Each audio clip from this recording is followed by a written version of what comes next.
Thank you very much.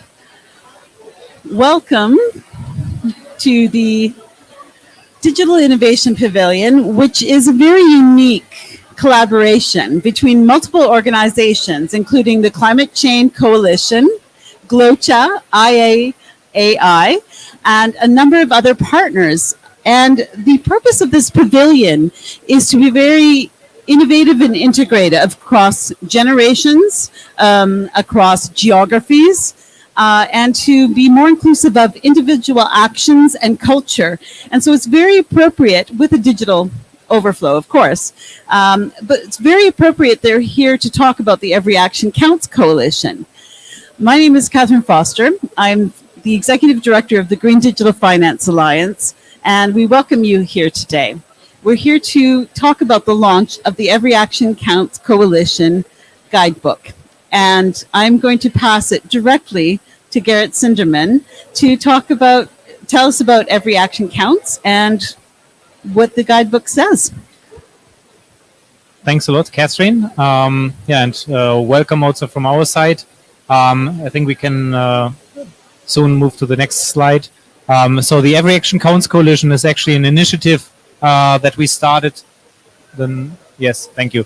Is an initiative that we started in 2021, bringing together large digital platforms and corporations with a joint pledge to empower 1 billion people, to provide them green transparency, green actions, and we will see we'll discuss here a few examples of how that is happening. The coalition is at the moment about 14 platforms from across the globe. It is about 2.7 billion customer base combined, so 1/3 of the global population. And the collaboration in this coalition is actually supposed to also facilitate best practice sharing, to make public some of the insights that the proponents of these solutions are gathering, and some of this work. And with the next slide, we are happy to announce also on here at COP the launch of the Green Digital Practices Guidebook of the coalition, which is showcasing a number of the case studies of the EAC members. We will dive into them in a bit.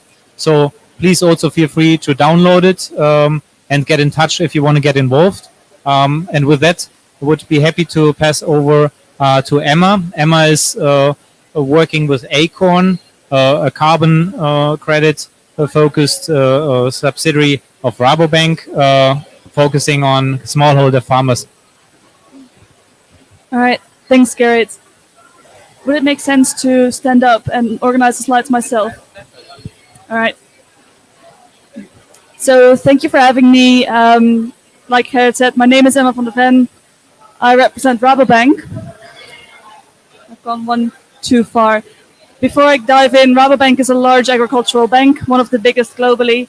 And one of our main issues when it comes to climate change and empowering people is the smallholder farmer community. And so looking at what smallholder farmers are facing in light of climate change, on the one hand, they see from their current practices yields declining, soil health degrading, the nutrient diversity is lowering, and for monoculture you have one harvest a year, which are all very pest and climate change resilient practices. Now making that transition to more regenerative farming for the smallholders globally, especially in the global south, is a very expensive endeavor and access to finance is limited. So what we saw as our responsibility as Rabobank is to help the farming community globally, not just the biggest farmers, but also the smallholders. And we saw that the difference between more regenerative practices like agroforestry and monoculture is that agroforestry sequesters a lot of carbon on the site next to all of the benefits you can see on the screen. And so mobilizing that additional sequestered carbon as a way to create payments for ecosystem services was one of our key points for the Acorn program. And of course, one of the main solutions to the challenge that smallholder farmers are facing in light of climate change. Now, as you can imagine, getting access to carbon payments through the voluntary carbon markets is very difficult. And so we basically took matters into our own hands and developed 3 key solutions for the problems that smallholder farmers face. So first of all, we've worked together with Plan Vivo, which is a very important certifier, ICROA accredited, who specializes in local communities and smallholder farmers. We were able to develop a global model that helps us to certify smallholders at a global scale under the ACORN umbrella. Next to that, we've developed the technology and transparency that comes from remotely sensing the yearly change in biomass. So we measure on a yearly basis on a small plot down to 1/10 of a hectare how much actual biomass has been amassed and how much carbon has been sequestered, which we can then turn into marketable credits certified through our umbrella certification and then sold through our own ecosystem. This ecosystem, as a large agricultural bank, comes natural to us because we don't just finance food and ag companies, we also finance large companies that don't have their own supply chain to use to decarbonize. So they come to us looking for solutions for their own carbon goals, and we can help them to purchase those credits, of which 80% goes back straight to that smallholder farmer. And this is why it says ecosystem and ethics. 80% of the revenue of a carbon credit going back to the farmer is unparalleled in the markets, and we're actually really proud of it because of our scalable solutions that help decimate the cost of access to the market. Now, what we've done so far, it's a big world, but we've at least been able to work in many different countries. Currently, after almost 3 years of development, already 25,000 smallholder farmers in the global south are getting income from their carbon credit sales. And so a lot more farmers have been able to plant agroforestry to make that transition to regenerative agriculture, have not yet sequestered so much carbon because it takes a few years because trees need to grow. But for now, already 60,000 hectares are generating those carbon credits, for which 2 million euros have already found their way to the smallholders on the land. I'm very proud to say that we're contributing to 8 SDGs. You can see them below. I don't think that's need explanation. But the most important part is what we've been able to do is unlock access to finance for those smallholder farmers because of their future carbon revenue, diversifying their income streams through agriculture and carbon, and diversifying the agricultural yields and income as well. So this is what we've been able to do using technology, using innovative digital solutions. The one thing that we're looking for at COP27 is to collaborate with governments to make this a key solution. Oh, that is interesting. That's my profile. So I'm going to hand over to, I think, Bo. Is that the right order? Look forward to the questions. Thanks. Thanks, Emma.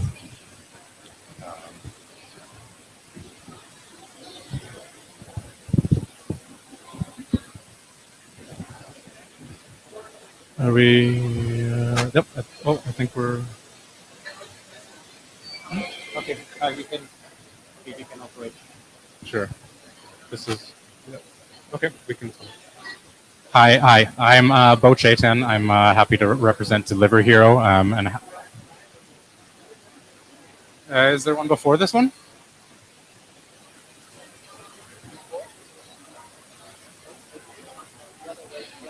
There might not.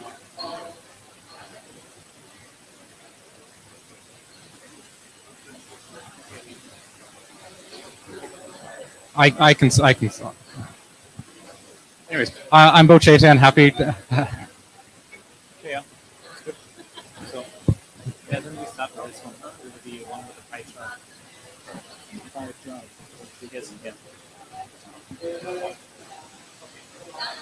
Sure, I'll start here. Hi again. I'm Bo Chaitan. I'm happy to represent Delivery Hero. Happy to work with the EOC over the last year and a half. Delivery Hero is a house of brands that does food delivery. The brand of note within Egypt and the Middle East here, under our umbrella is Talabat, for those who might be familiar. And the thing I think we want to talk about today is our carbon footprinting program, and the fact that we've, over the last few years, established what we think is best in sector in terms of a carbon footprint that is not only including Scope 3, but focusing on Scope 3. And so we've engaged external partners, and we've really went hard on the books in terms of the GHG protocol to define this, and it's led to some interesting results that I think will define the framework for our climate action going forward. So, on the left here is what you see of the outcome of our 2021 footprint. Unsurprising for an organization of our size, of our nature, the predominant portion here exists within Scope 3. And, that's again not surprising, but it does help drive where our action needs to be. And on the right-hand side, again, maybe not potentially, too surprising, but the three areas of focus for us exist at the intersection of packaging, tailpipe, and groceries. So, for us, this is logistics, this is single-use plastic, and this is the agricultural to customer value chain. And so, we're not the first company to do this. But again, what it has allowed us to do is quantify the area of focus. And at the bottom of the screen here, we want to identify, the research areas that we've already begun to again quantify the impact that we can have here. So taking a look at the total cost of ownership of transitioning a vehicle that's petrol based to one that is EV based in our largest markets, what that looks like now and what that could look like in the near future. Renewable electricity, we are a brand or a house of brands that operates in 70 different markets, and each one of those comes with different challenges or opportunities in terms of the access to renewable energy and the challenges that exist there, as well as the grocery emissions pathway. We're again not the biggest player in this space, but I think one of the benefits that we do have is being a quick commerce or a tech platform is that we get to iterate maybe a little bit quicker than more the traditional grocery retailers. So we started work in that area, and it all kind of goes back to the footprint and how we focus.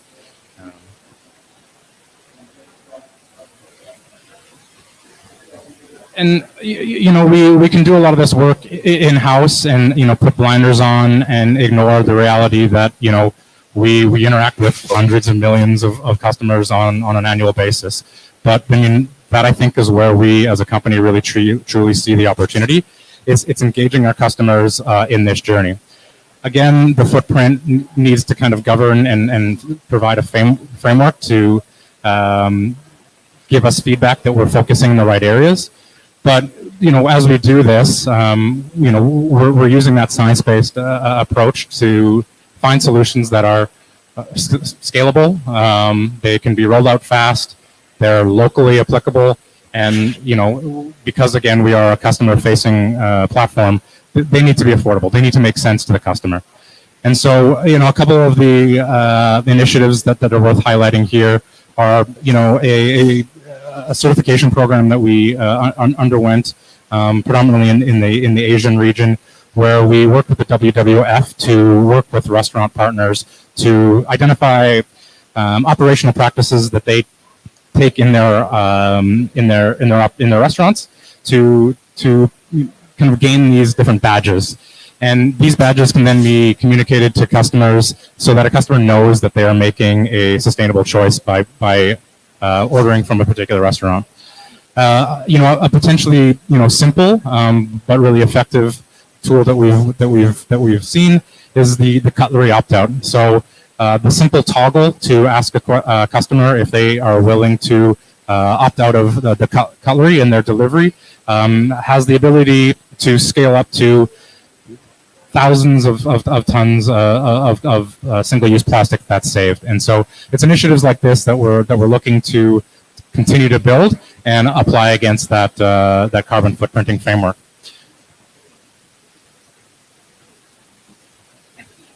And yeah, I mean, as we're here at COP, I think it's a good opportunity to allow for some reflection of what we've learned along the way and where we need to go. Feedback from customers versus what actually lands is a bit of a learning. So that's a bit of an experimentation that we will continue to undergo. test, try, fail again. Not everything will land, and some things need to be iterated, and some things, straight up need to go back to the drawing board. And then end-to-end solutions aren't always necessary. I think, both within our industry as well as potentially some others, there's the tendency to view sustainability initiatives as bolt-on. So things that come in after the fact, that we add to an already existing process. And one of the things that we have needed to keep in mind is that it's just as much about improving the existing framework, the existing process, than it is about adding new initiatives that are outside the business already. And then call to action, right off the top, it's not a surprise that our impact exists in scope 3. And so, that quantification doesn't just allow us to understand where our opportunities are. It also gives us the identification to understand how we go about addressing them. And so scope 3 is going to require a lot of collaboration with partners, upstream and downstream in our value chain. And we have to develop consistent definitions and sustainable packaging.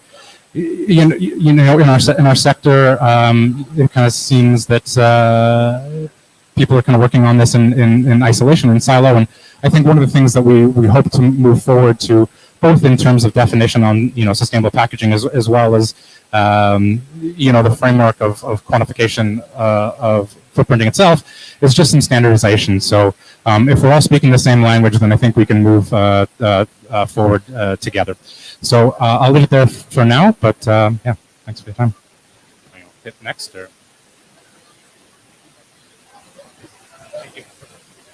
Thanks a lot, Bo. And now, like in the spirit of this panel and this pavilion here, also, I think we should open the discussion. So, Catherine, maybe if you have already some questions, and then also afterwards asking the audience to.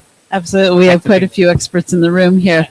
I think we had already started a dialogue on this earlier, but I think it's really important to understand that we have 14 members of the EAC, each with very distinct customer bases, regions, business models. How did this come together, and why were you interested in becoming involved? I think, to me, Garrett, the question is for you, how this came together, and then I'd like to hear about the rationale behind becoming involved in the EAC, because I think what we're trying to do is show the diversity, but find a way to have a common framework, a common reference point. Yeah, no, I think like the beauty lies in the challenge, because I think something that Bo also referred to, I mean, like there's a need for more collaboration, and I mean, having that in mind, sometimes it's also easier to actually do cross-sector collaboration, and like have the open sharing, like with the non-closer, I mean, like not with your competitors, but also sharing it like interregional across sectors. So I think some of the discussions will be very much more open, and that's what was our starting point. Of course, not saying that we want to stop here, but to kick it off at least. And then on the other side, yes, finding least common denominators across this very diverse group is one of our own challenges. So, I mean, whether it is about understanding better consumer preferences and consumer, how they make their choices. And I think that is something like where there still needs to be a lot of research. And that is also at the same time where digital platforms actually have the benefit of like what they have been growing from to understand and actually also to personalize services. And that is, I think, especially with something as personal as the sustainability values, is something very interesting to pick on, and maybe also interesting when you now say, Bo, the research results, the survey results, and the actual behavior is actually diverging. So, do you have any ideas like how to close this gap, or how do you do that in practice?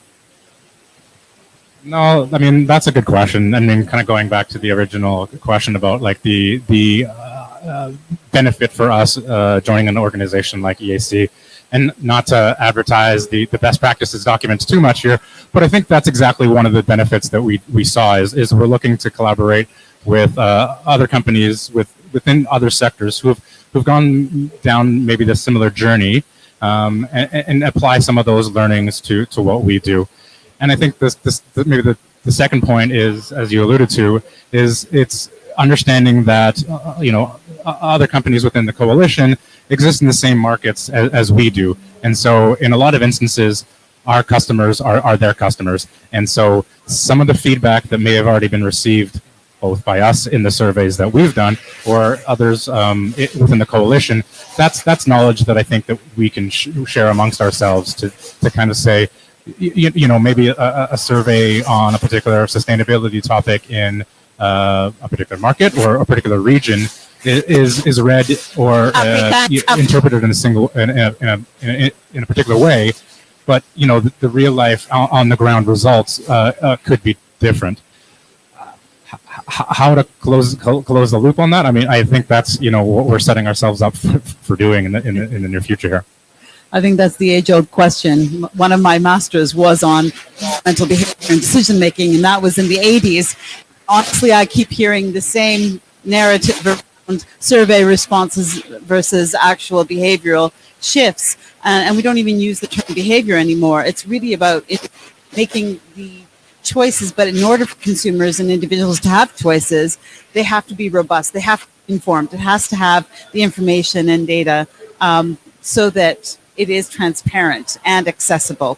And I think that's where the digital comes in. But I wanted to give you a chance also to talk about what brought you to the EAC and also to speak to that individual and the customization because of your business model being quite distinct, yet still having those parameters. Yeah, thanks. I think it's a great question to ask. How can we collaborate across sectors, across solution spaces? Because the difference between our solutions is quite big because we target a completely different group, yet we can still learn a lot from each other when it comes to creating viable business models that help bring sustainability into the profitable realm. I'm a firm believer that this is the only way to drive climate change, adaptation, mitigation at scale.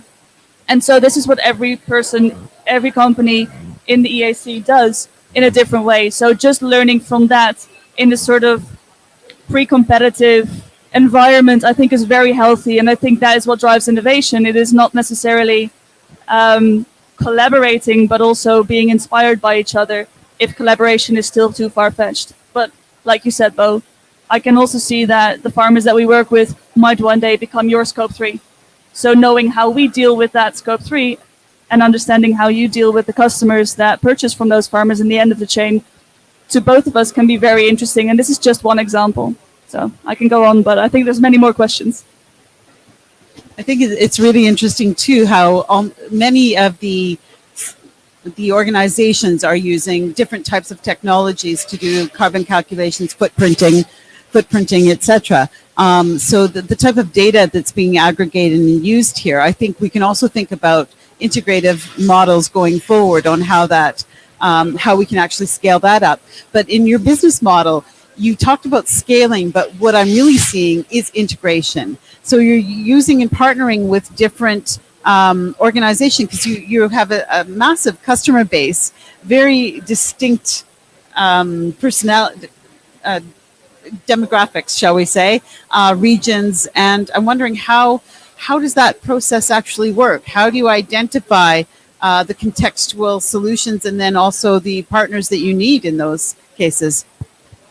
Yeah, I mean, I think with the EAC, there was clear kind of themes defined early on in the launch of the coalition, and we saw a pretty good alignment with those themes. With the concepts we just kind of presented. So when we think about packaging, we see collaborators within the EAC that also have that challenge. They work in I want to say completely different sector, but they've got a different business and they are targeting a different audience. But their challenge there is the same as ours. And when it comes to greening logistics, this is something that I think a lot of e-commerce, both commerce and traditional are being challenged with. So those, I think, are the ways that we can kind of put the collaboration into context, is along thematic lines. So yeah. No, and I think like maybe not directly related, but like when what we have seen now in different parts of the work that we have done out of the coalition, also looking into new topics like food, for example, recently in Brazil.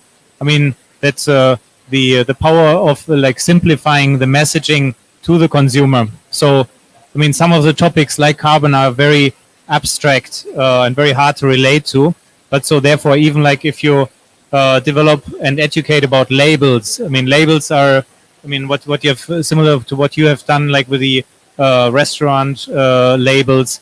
It helps the user in a very visual, a very intuitive way to say, okay, this is a good choice according to certain criteria, and it really eases also the adoption. And I think that is probably something that on quite a few more topics needs to be more explored. What is the effective level of simplification without losing then too much of the, or giving away the actual decision making? So I don't know whether any one of you still has some comment on that, but Well, I can answer that from a very specific perspective, but if you talk about labeling sustainability, this is really complex. And just talking about the carbon market, there's so many different ways of approaching the carbon accounting, just to name one tiny aspect of sustainability. And so I think having communication about that, acknowledging the different ways of defining sustainability before you start to make one uniform solution there, I think is necessary. Just a very small example, if you talk about Scope 3 accounting, you talk about the carbon emissions throughout the supply chain, which is very different from carbon accounting on, and now I work with farmers, so I experience both, in a voluntary carbon credit way. So if you talk about a voluntary carbon credit, you take that as a unit from the land, take it, sell it somewhere else as a token, and it leaves the supply chain. So talking about sustainability just in light of carbon, I think, is very complex, but acknowledging that that same activity on that farm can be accounted for in a supply chain or on the voluntary carbon market, I think that's crucial. So for me, what I always say when you talk about acknowledging the value of sustainable initiatives, always keep in mind who does what on the ground. So never only focus on the carbon, but also focuses on who is generating those benefits and how can we include them in all of the benefit sharing. And I know I derailed your question a little bit, but I thought before you start talking about uniform sustainability standards, first look at what's happening to create those types of solutions. maybe I'm not sure like whether from the audience there's like any questions or even like remarks. So happy to give anyone the chance. Probably not yet, but I think it's a very hard environment. The sound is a bit off, so I apologize for that. But yeah, we're just asking if anyone has any comments or questions, because we actually are in a pavilion that brings together over 400 organizations around the world, the Climate Change Coalition, among other collaborators, as you can see.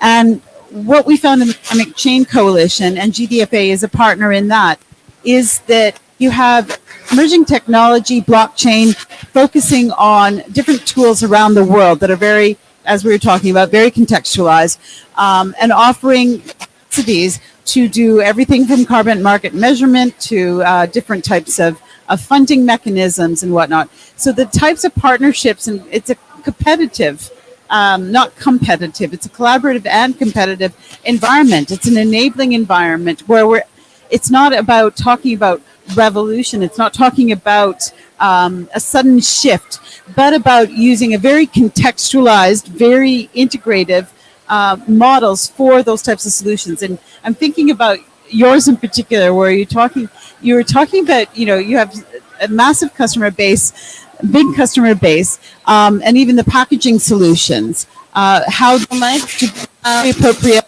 the environment, but this also goes for the types of technologies and the data that's available.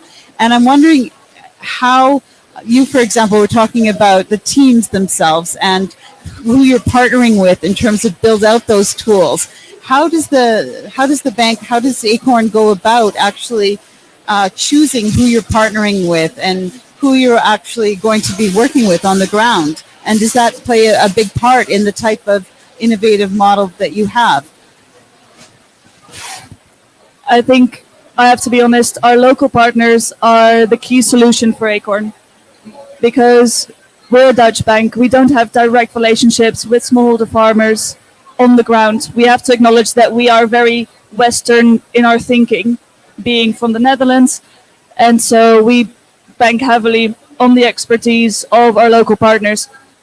And so how we scaled up Acorn to the numbers I just mentioned is really by first finding the local partners that have healthy relationships with those farmers that have been on the ground for a long time, and then look at what they've done. How can we help scale up what they've done with a small group of farmers, and then apply those same practices, and also looking for new potential local partners who have the same ambitions but not necessarily the same experience. And so yeah, using what we've learned from this very experienced group of local partners, which are NGOs, which are farmer cooperatives, which are even large traders who purchase from those farmers, and bring that knowledge back to our new partners that we can help scale up their practices as well. That's what we're trying to do. So really share that knowledge. And I imagine that cities play a big role in what you're doing.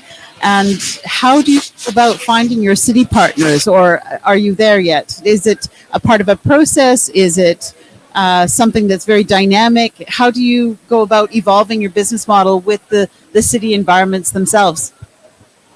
Yeah, good question. And probably early days on that. I think thinking about, how do we find our partners and whether cities play a role in that.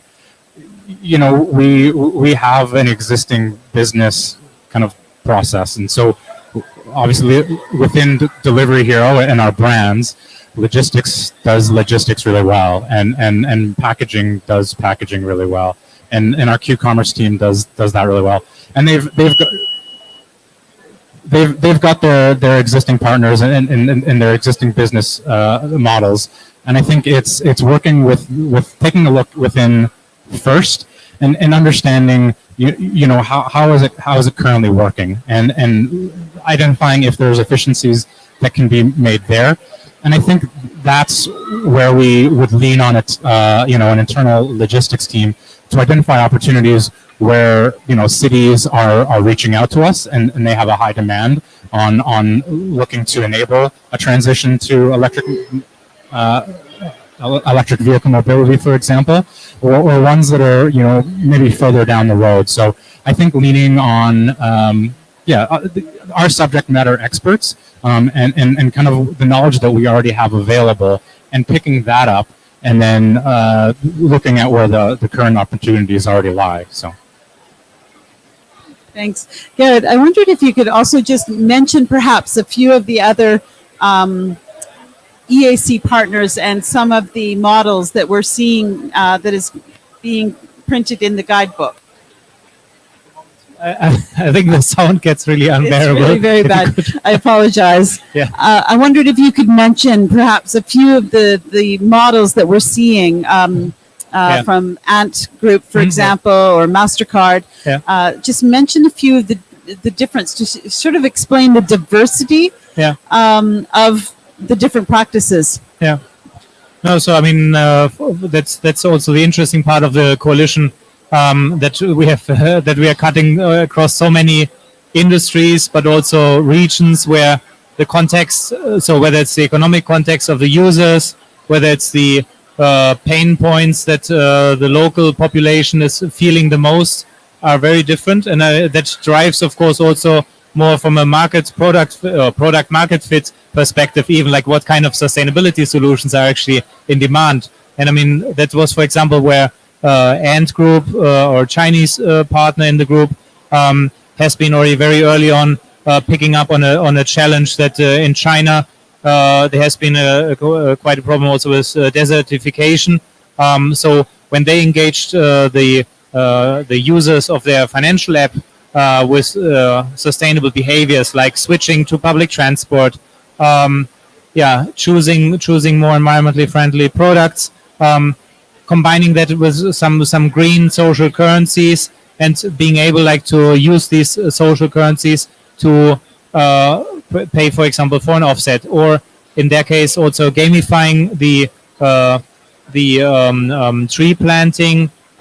So it became really like a fun game to do or to participate in for the users, and they saw a huge adoption, and were able, like over the last few years, to gather 650 million users to engage with that. So you really see that if you do it in the proper way, there's really also a big demand. And of course, each of these individual engagements is only like a starting point, because consumers are also not just engaging with it for the sake of itself. So once you engage them with one topic, you need to move on, and so that's where they're now, for example, moving on to the next topic of oceans. And similar to that, I mean, Southeast Asia, for example, has a big plastic problem in their oceans, and I mean, very tourism dependent regions, for example. So plastic waste was one of the topics that Lazada, e-commerce company in Southeast Asia, had been picking up. And they are also thinking of like, how can we actually simplify the engagement with a topic that is maybe like not on everyone's mind. And also going there like with some very positive messaging, with labeling of products, so really making it easy to find the products that would be more appealing. And then I think at the moment it's for many of the partners also still an experimentation phase, and that is also where the experience sharing is so important, because yes, for whatever net zero and other pledges we are heading, at the moment, it is still the learning phase, and that is where a lot of awareness work needs to happen before actually the strong experiences also, like with the actual action, are sinking in or are being able to be shared. And that's what we are also going to focus more and more in the next months and years, so to always dig one level deeper and see that we hopefully make sustainability a topic where every company perceives it as a topic to collaborate on, and where everyone is better off by collaborating. And then also that should be perceived or should be well received by the customers. So there's a win-win solution, and it scales faster. So. Thank you. Yes, there's that word again, scaling. When I reflect back, when I was first working with the Green Digital Finance Alliance, it was in the early days when we examined Ant Financial. At the time, it was called Ant Financial, Ant Group. And we were trying to learnings based on the demographics of the Ant Forest app. And we actually created a number of reports that were then used to sort of make that decision of where and how to pivot business model. For example, we looked at whether it was possible to reforestation projects in Africa to support other types of business models there, or forestry projects there. We looked also into what are the demographic drivers behind this. And again, it's sort of the results were quite mixed. So it's really interesting to see that they are pivoting now into oceans. And on top of that, they're also collaborating on the entrepreneurship side and the innovation side as well to try to increase the capacity. So I think to me, the key question is about that pivoting, the learnings, the try until you succeed, and what your experience is.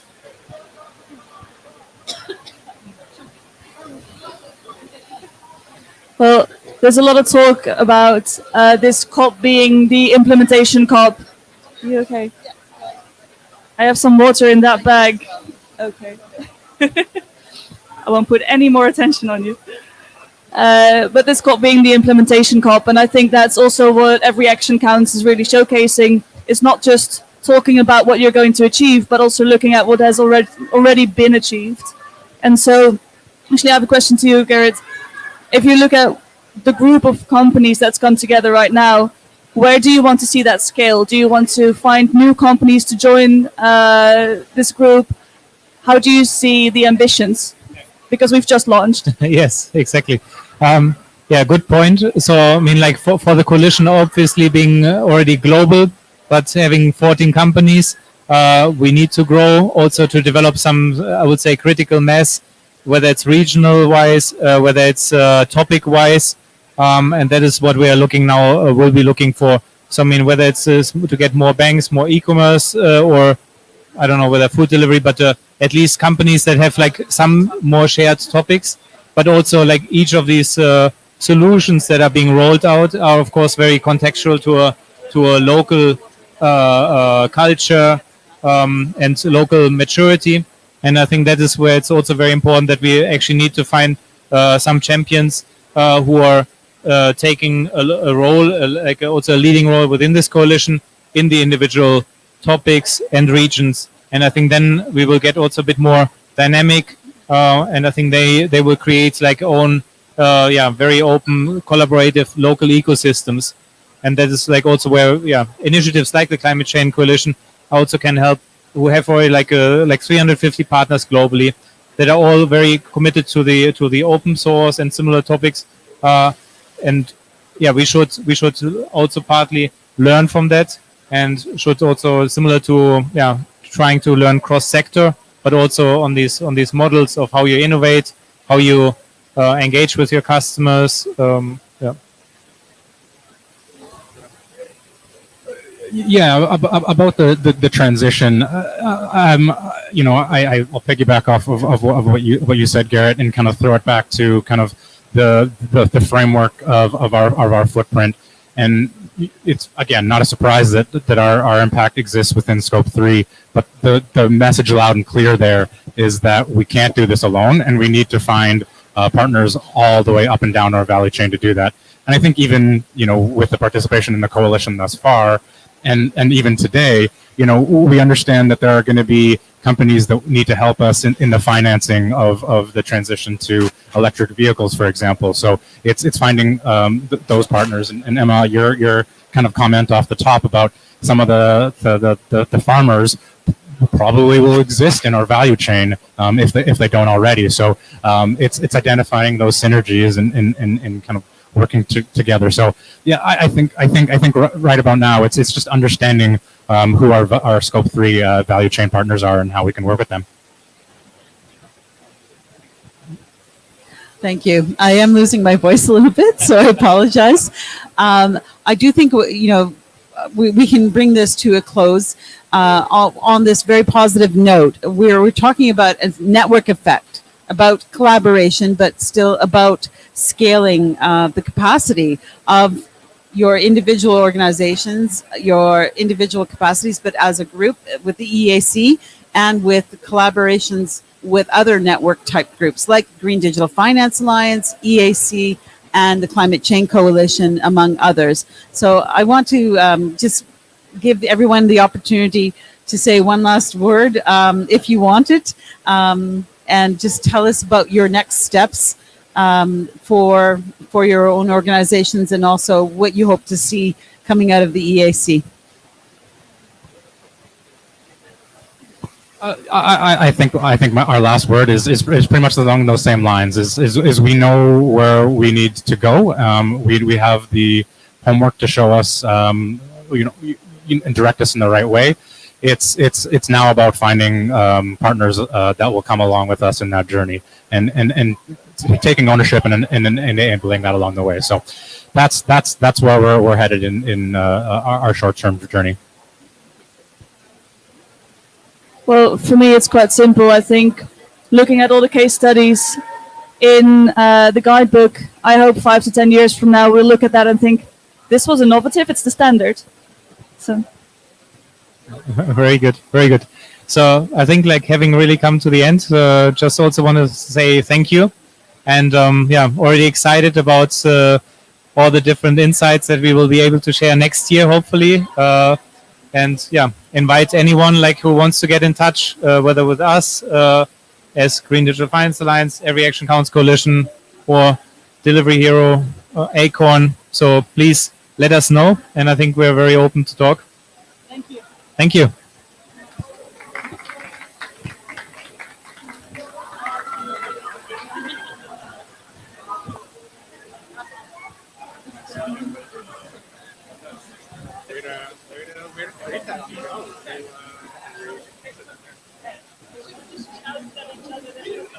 Yeah, and